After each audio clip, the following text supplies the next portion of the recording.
What's up, everybody? My name is Galston Anthony, the best to ever do it. Yes, and I got a very particularly interesting guest today. But before I speak about the guest, I want you to like, comment, and subscribe. You know what? 92% of my people watching these series are unsubscribed. 92%. So do the right thing. Subscribe. In studio today, I got somebody that sang songs that people got married to, made babies with. Yes, I have another ambitious ex-artist with me by the name of LaSauce. How you doing? I'm good. How are you? I'm the best to ever do it. Welcome to studio. Thank you for having me. Now, as you know, this podcast is about going through perspectives, so much more than the story. But what better to start by, laying the groundwork by asking you a couple of questions about a story. You got signed at age 17. Yes. I mean, you're a Durbanite girl. Everybody's getting signed is in Johannesburg or close by. They've all done their groundwork. People have delivered their mixtapes. People have buzzers on the street. And there's a girl from Durban. How did that happen? Honestly speaking, it's God's work. I was in school at the time. I went to a Muslim school, which was very reserved compared to what I stepped into in the industry. I was in love with music. I loved singing. I was a good songwriter at the time. I think I had just discovered that I'm a great songwriter. So I remember in my matric year, I had a friend named Safia, and she had a crush on this other Muslim boy. And I wrote a song about her. I'm like, my best friend got a boyfriend. And from there, I think I realized that I have the ability to compose. And there was this one day when one of my cousins came to my house playing their song. And I'm like, that you? It's like, yeah, that's me. I'm like, how did you do that? It's like, no, you just go to studio, lay your thing, and, you're good. I'm like, okay. I asked my mom. I'm like, Mom, I never ever trouble you. I was never a troublesome child at home. I'm like, let me do this one thing. Can I just please go to studio and record? Went there. I recorded my first song called Independent Woman. And one thing I do remember from that, the producer who was recording me was shivering because he's like, do you actually understand who you are or what you're about to do right now? I'm like, I don't know. I don't care. So I opened a social media page, Facebook, and I had released that song there. I just put it on Facebook, woke up the next day, went to school. And by the end of the day, I had a message from somebody in the industry. They're like, what do you want to do with your music? I'm like, I just wanted to play on radio. I didn't know much about, They're like, okay, here's a number, hit it up and, just present yourself. And me being somebody who's very confident in who I am and my words and just whatever I bring, I was speaking to this person like, I'm LaSauce, I know who I is, this is what I got, check it out. And I think that's one thing that made my former boss from Ambitious Entertainment open my message. Because he's like, girl, I got a whole lot of people in my line, but the way you talk to me, I want to see what you got. So it took a week for me to be signed to Just Ambitious. 1 week, and the rest was history. The rest was history. Okay, so fast forward from that point on. So I do know Josie, and I've known him from, the earliest time. At that time, he first had Fifi Cooper and MT out, right? So you were the next in line to blow up. Now, what's crazy is that I had a conversation with MT right on that seat, and we said that, MT kind of carried the label, especially in the beginning part, because for whoever got signed needed to get an MT verse. What's funny is that you didn't get one from him. Why is that? I didn't need one. I was already such a powerful force at the time. I think South Africa had this perception of our South African Rihanna. So I didn't necessarily need him as a feature. My first feature was with everybody, actually. So that's how I was introduced in the industry with a song called Pumelela, which had all the artists. And then the next one was my single, and that just set the streets on fire. Set the tone. All right, fast forward. Another fast forward. I want to talk about Ambitious. And there's two parts that I want to talk about it. The part that I want to start with first is the part where people say, hey, Ambitious treated them, with disregard.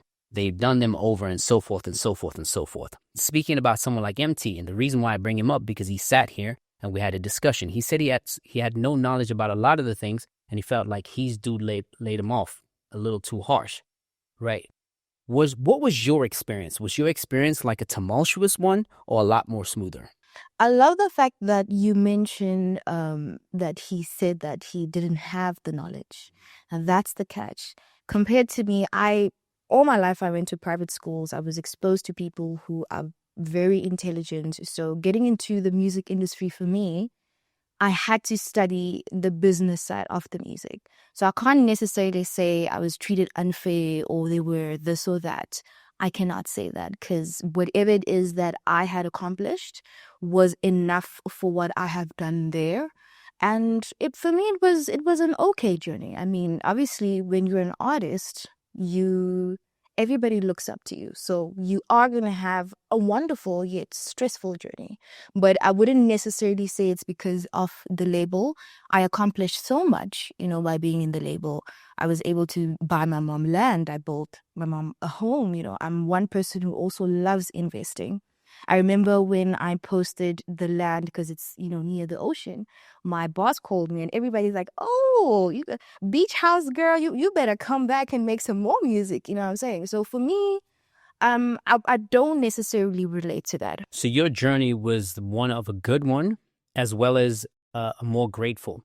Now, the artists that went through the ungrateful stuff, and I understand that you cannot necessarily speak for the ones that are, they didn't go too well. For example, Fifi Cooper, who I'm going to have on that seat as well, left quite early, so early that at the time you didn't quite blow up at the time. And if you did, it was in the very, very, very early stages. What made you think they decided to leave versus what they were given? I wouldn't know really, because at the end of the day, everybody has an agreement. When you do work with somebody or a company, whatever it is, you'll have an agreement. And an agreement is between two people. So I don't know what they had agreed upon. And their lives are different compared to mine. Like I said, I come from a very reserved environment, a very respectful family. Coming to Johannesburg, as much as I was very enclosed, my morals were able to keep me sane and positive and just ground me through all the Tell me more about the morals. The noise. Yeah. So I wouldn't know what led. No, I mean, particularly yours. You said your morals kept you sane. Yes. Tell me about your morals as a whole, because that will lead me to segue to the next question that I got in mind.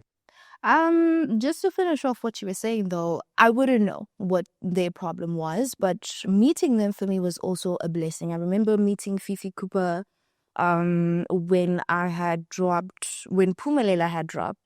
We were having fun and she inspired me so much. We had this talk. She sat me down. She's like, you know what?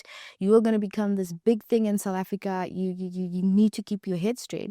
And I think it kept on ringing in my head. Obviously infusing my morals and just, doing my thing.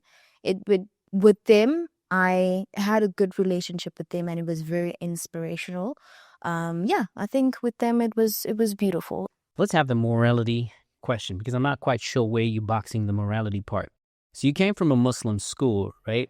And then from Muslim, the conservativeness of the Muslims are extreme. Were you Muslim? Yes, I was. Okay.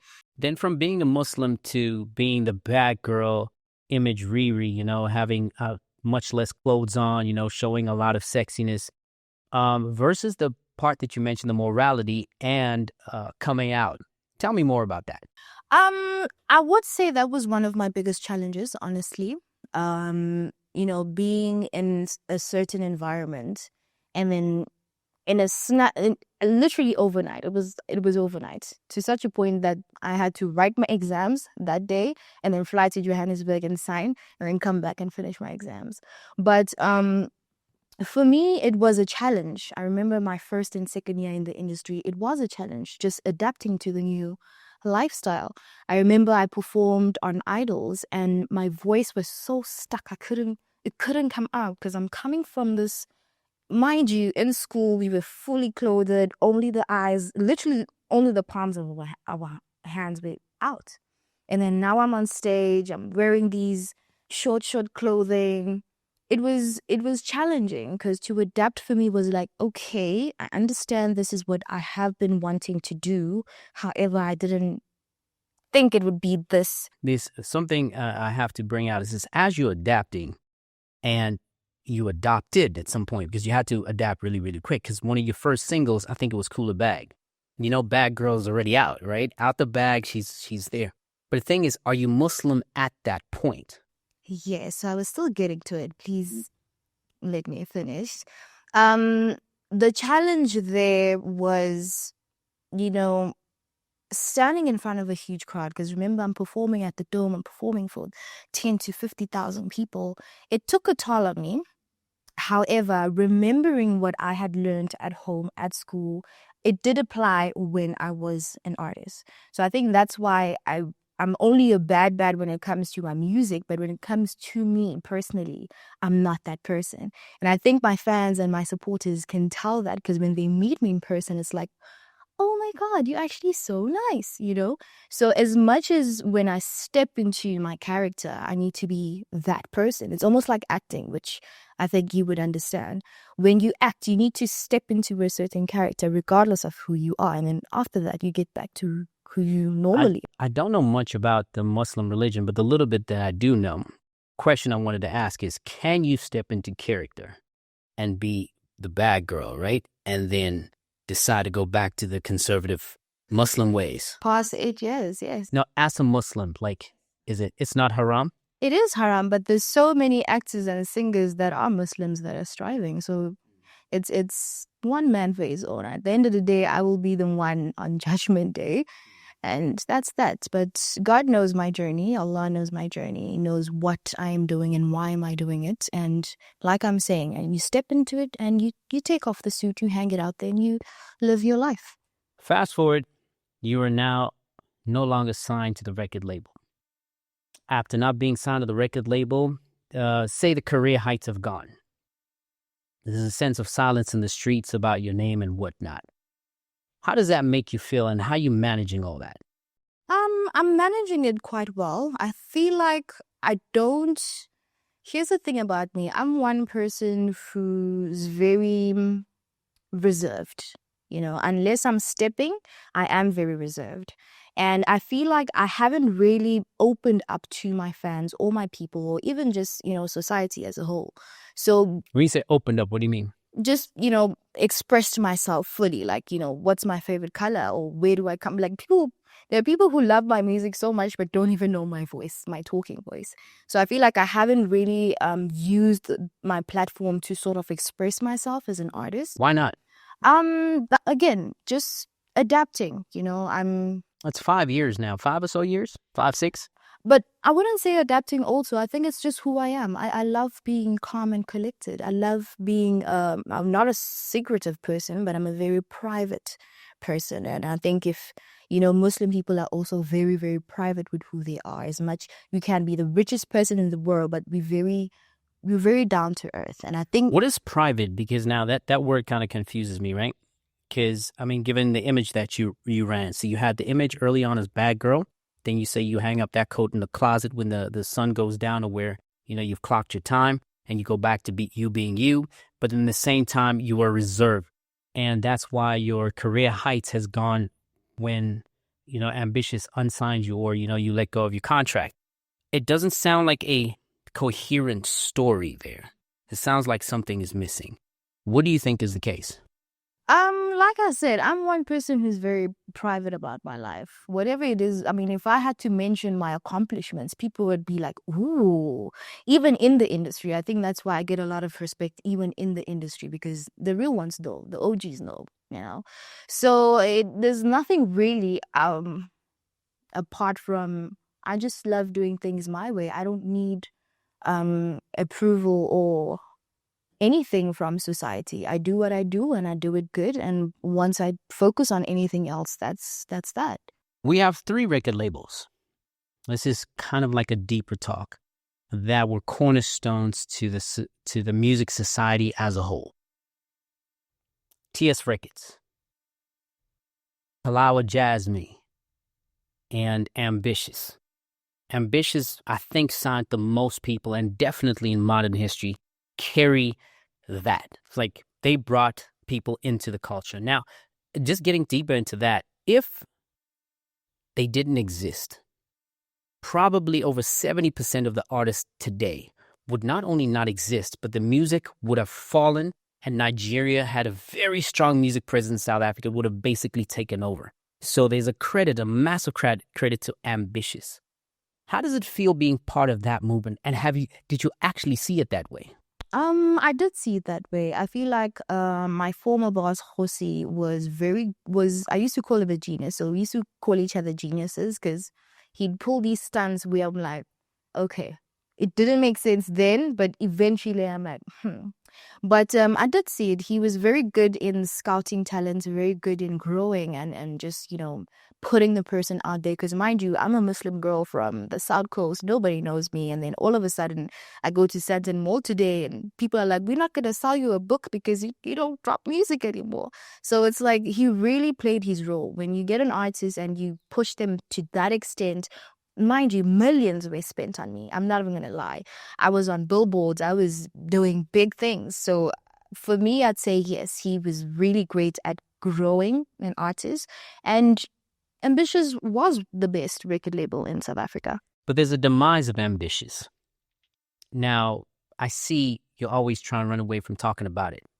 Let's have a conversation where we have it. Because I've had that talk with Josi personally, and you're still going to be pushed to be invited on the show. The demise of Ambitious has mainly been through a lot of bullying from a lot of my understandings. What is your take on their demise? What do you think he may have done wrong that has led to that? For me, like I'm saying, personally, I've never had any negative thing with Ambitious. And with all the other artists, they were engaged with a lot of alcohol, a lot of this, My journey compared to a rapper's is very different. Because if you're a rapper, girls like you, this, that. I don't know, honestly speaking, but he was very good to me. I can only speak for myself. He was so good to me that I remember when he signed me, I was like, I'd love to move my family out of the hood now because, it's becoming a little bit too much. He's like, no problem. You got a place here. I can get a place for your family. Do you want me to build for them? I was like, no, you can just do it. So my relationship with him was very, very good. I'm not going to lie. I felt like he was a father figure to me as well. So yeah, I think, and because at the time I was very private, I was always in my home. I was always doing what I got to do. I remember when I Do was made. I Do was made in the middle of the night. He called all the artists.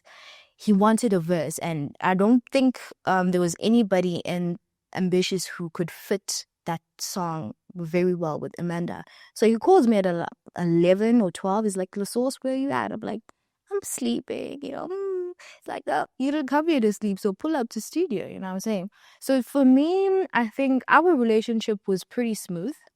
Yeah, that's what all I can say. With anybody outside, they did have their hiccups that I cannot say was all perfect. They did have hiccups like human beings. At the end of the day, nothing is perfect and nobody is perfect. Spoken like somebody who's really running away from certain questions.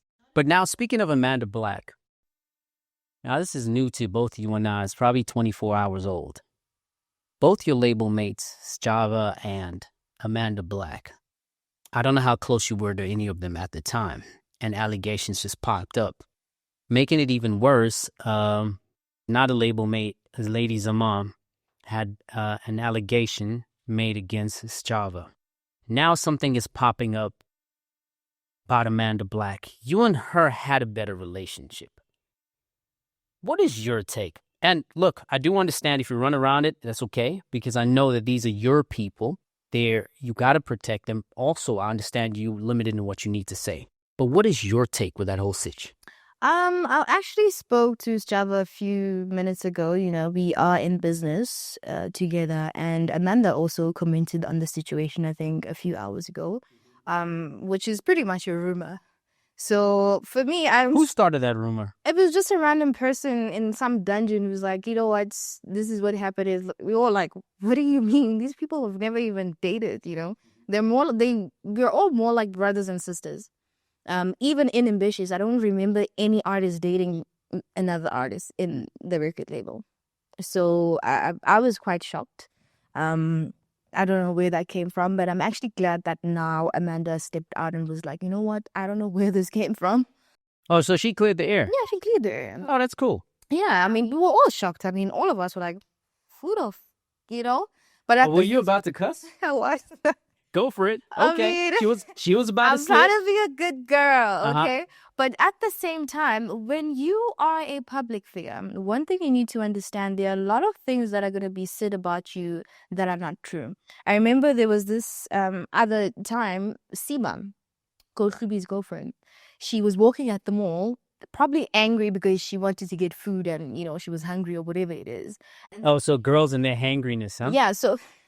And somebody snapped her and they're like, oh my God, Sima and Klubi broke up. And it's like, but I'm just thinking about my Zara shoes that I need to get to because I'm running late. And you just have this narrative you want to put out there.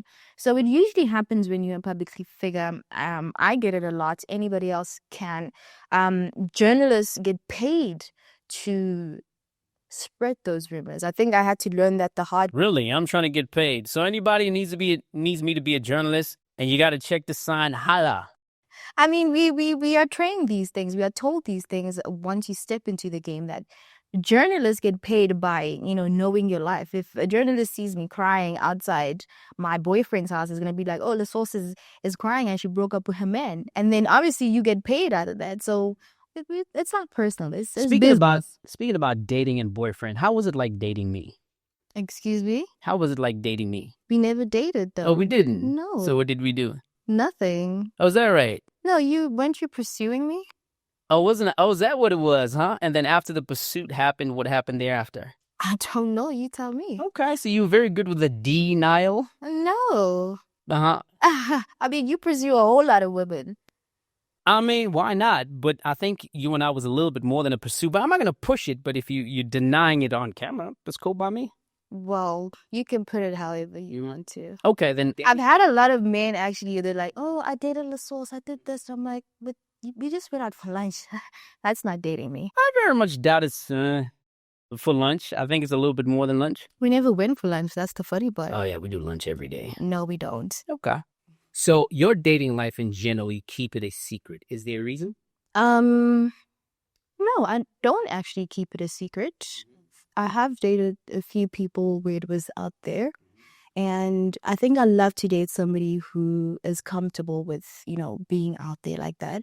I'm one person who loves loyalty. I'm one person I love something straight, So I embrace love, even if it's privately or out there. It's something you can never hide like that. Let's get into financial struggles. Artists, it's very, very common that they do extremely good, and in some way they find some financial struggle. This could be various reasons. One, most of the time they blame the record label. Number two is that they wreck this with their own funds, and so on, so forth, so forth. Now, many artists, right, are not releasing enough music at this stage to make that bread and try to venture in other things to make things work. But it's not. How are you surviving? A, financially, B, mentally? I do agree with you on that. I feel like when you're an artist, because you are not skilled, or rather you don't have the resources when you start off, you don't know how to operate everything. So when you are in a label knows what to do. We need to establish your look. We need to get you a sign. We need to get you PR and marketing. We need to get you media training, all of these things. And all of that needs money. Taking me from my home, picking me up and taking me to Metro FM, you got a bus involved, you got a road manager involved, you got so much involved that needs, capital. So when you step out of a record label, it becomes a bit pressurizing because, whatever money you have is to pretty much sustain yourself. And if you decide to become an independent artist, then the toll becomes much more. But for me personally, I had to learn how to sustain myself. I'm one person, I don't believe in blessings. There ain't no blessing in the streets of South Africa that can say, I invested in her, or I sent her this much of money, or I did this for her. I don't even have a brick in my house that I'd say it's money from a man. So I had to learn to What's crazy about that? be business minded. So a lot of women love saying that. Now, I've never taken for any man, taken for any man. Man, if you question hard enough, you do get the answers. But, getting those answers, But someone have to admit it. I'm not majority. Someone have to admit, and most women say that as well. But it's not that I'm trying to push you and make you guilty before proven innocent. Everybody on this platform understands how that works, right? But the thing is that narrative is there. The question here is... only stupid men think that, funny enough. No, not necessarily. That every woman is the same. No, this is not a matter isn't women the same or not the same. Codependence is always there. It's been there from the beginning of time. The richest women in the world needed codependence, whether they were hoes, whether they were not hoes, whatever the case may be. It's not a matter of them being smart or not being smart. But I'm just answering your question. I had to sustain myself. I had to learn how to be more business-minded. I'm one person who loves business. Growing, I think me mentioning that my first single was called Independent Woman. Mind you, I was still in school, still doing my matric, and my first song is Independent Woman. So I always foresaw myself as that. I think because I was also raised by a single parent. And my mom is very entrepreneurial. Like, we would live with a knock, whether it's the tuck shop or whether it's, the tavern or whether it's whatever it is, there was always income. Like, she would get sick if there's no income. So automatically I had to learn to be like, okay, this is how you actually make your own money.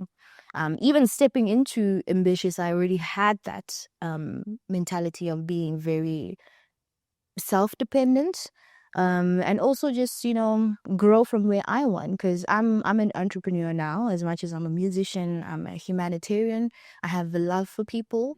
As much as I realize that they annoy me a lot, humans are very annoying.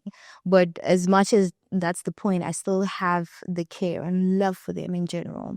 And I think growing, beautifully into the woman that I am today, I'm proud of myself. Then what's an independent woman versus a feminist? Honestly speaking, I can't even tell you. I would know what I want as a woman. I do stand for other women. I do stand for the youth. I do stand, for, woman empowerment. I believe in women empowerment. Tell me about women empowerment. What does that mean? Empowering, Yeah, paint me a picture. How I would say women empowerment is what we'll call today being a girl's girl. However, it's, being able to empower each other, whether it's through words or helping another woman, get to where they need to be, whether it's in their business or in their life, or whatever it is, which I feel like we don't do that much as women. We don't empower each other because of, being catty. Oh my gosh, she got a fat ass. I'm still not getting what empowerment means. Like, I'm getting to that. You like to cut off, don't you? Yeah, that's what this podcast is about. That's actually how this podcast is built. That's a bit fucked up because I'm trying to get to the point. Mm-hmm. Yes. So for me, it's just really being there for each other. Independence, feminism, are they connected? Are they connected from your understanding? Feminism and independence. An independent woman. I wouldn't say so, but in a way, it does get to a point where it's connected. And I feel like it's something we all as women still need to learn. It's easy to say feminism or woman empowerment or independence, but I don't think we really understand what that is, which is why we're not doing it enough as well. Okay, I heard it. What I'm not is connecting the dots. You said feminism is a topic that you want to handle another day, and I prefer we handle it today. But independence is empowering. Empowering is sticking together. What do those people do when sticking together? Like, just a vague example. Well, you're there for each other. You're there for each other, whether it's financially or spiritually or emotionally. To be able to empower somebody, you need to inspire them as well. And one thing I've learned is that the difference that makes us as humans is what we need to evolve. So whatever makes you better and whatever makes me smaller is what I need to grow. So the difference that makes us is what we need to actually become better. And I believe as women, we need to practice that more. We don't need to look down or up on each other. However, we need to see that if somebody is more beautiful or more better or whatever, look at that as a positive thing to get you to where you want to be as well. What is success? Paint that for me. Oh, you're asking the wrong person. Success for me is way different from the majority. Again, I went to a Muslim school, so what matters to the majority does not matter to me. Success is more spiritual for me. Happiness is more spiritual for me. It has nothing to do with finance. It has nothing to do with materialistic things, basically. So for me, it's what really, really matters, you know? That's pretty much how I can put it. Success for me is nothing that has to do with material at all. Okay. Then if success is spiritual, what zen or state that? If it's happiness, what state of happiness is that? I would say it's to be not necessarily content, but to appreciate who you are. Because I was having this discussion with my accountant and some of our friends. Be like, you know, when you grow up, you're like, I want to have this car, I want to have this house. And then when you actually get that, you realize you want more. So it's hence why I'm like, it's not necessarily even materialistic stuff. If you can be at peace with how you look and you have stretch marks and you have, for instance, you skin pigmentation or whatever it is, your happiness comes through you being peaceful and content with that. As much as you would try to change it, it's not necessary. It's who you are. You're born that way. So you can't change something that you are. And once you understand who you are, that's when you actually are closer to your happiness. Humanitarian, tell us more about that journey. Well, like I said earlier, I'm one person who has love for people. I love the youth, particularly because the youth is the future. You know, Jacob Zuma was once a 6-year-old child. Nelson Mandela was once a newborn baby, you know, but he grew to be somebody who's very inspirational, somebody who changed the world. You could give birth to a child today who could be the president of America, for God's sake, and you know, so I always I love the youth. I have so much faith in them because they carry our future in their hands, and I love to help. I feel like God works through humans, this likewise as the devil. They all work through humans. For you to see God's work, it comes through a human. So as much as I am who I am today, successful, beautiful, this, I wouldn't have done it alone. And nobody can do it alone. So for me, I think being able to help where I can just reminds me that I was also once helped. I was also once taken from the hood and put in the suburbs and, you know, made into the star. Why can I not help where I can and, you know, change somebody's life? And one thing I've learned through my humanitarian work is that with me personally, I have a strong aura. I have a great presence. So even just my presence is able to inspire somebody to see that this is actually success. You get to touch me. You get to touch, you know, God's work, and you see that it's possible. You go to Mlazi, to kids that, you know, are playing with rocks and mud. They see you on TV and then they see in real life, they see that it's possible. So for me, I was able to learn that through, you know, my foundation, which is Ubuntu Foundation. And I think it's growing so beautifully as well. Just helping the kids, helping families that are underprivileged, helping anybody that I can with whatever I can, whether it's my presence, just being there, or just speaking life into another person's, you know, existence, or financially, or with whatever it is. I just feel like I always have something to give, and I'm always ready to give it when I can, you know. So for me, I'm just blessed enough to bless others. So in conclusion, that camera, what it is you would tell a young girl? Ooh, I'll tell you a lot of things. However, You got 30 seconds. Yeah. so what I usually say to the kids in the schools, I'm like, build yourself, build your mind, build your body, because that's what you're gonna need going forward. The moment you build your mind and you become strong, you build your body, you're more presentable, you can accomplish anything and everything. As a young woman, it doesn't necessarily mean that all your happiness and success comes from a man. Learn to do it yourself first. Learn to be beautiful effortlessly. Learn to embrace yourself effortlessly, because I feel like in this time with social media and everything out there, we have these hypes and trends that limit us as human beings. If I don't have this frontal weave, I don't look good enough. If I don't have these high, like, it's all unnecessary. At the end of the day, it's all unnecessary. What is necessary is you knowing yourself and loving yourself the way you are, and just blossoming into whatever it is that you envision yourself to be. So there's power in women. Indeed. So there you hear it. Having LaSauce today giving us the lay down on how she feels that independence is important. Her journey with ambitious, and even an individual journey with prosperity, the definition of success, and so much more. So thank you guys for being here. But I want you to, again, stop, subscribe, like, comment. If I'm missing anything, just add it there and tell me what you guys think. And until next time, it's G2G Podcast.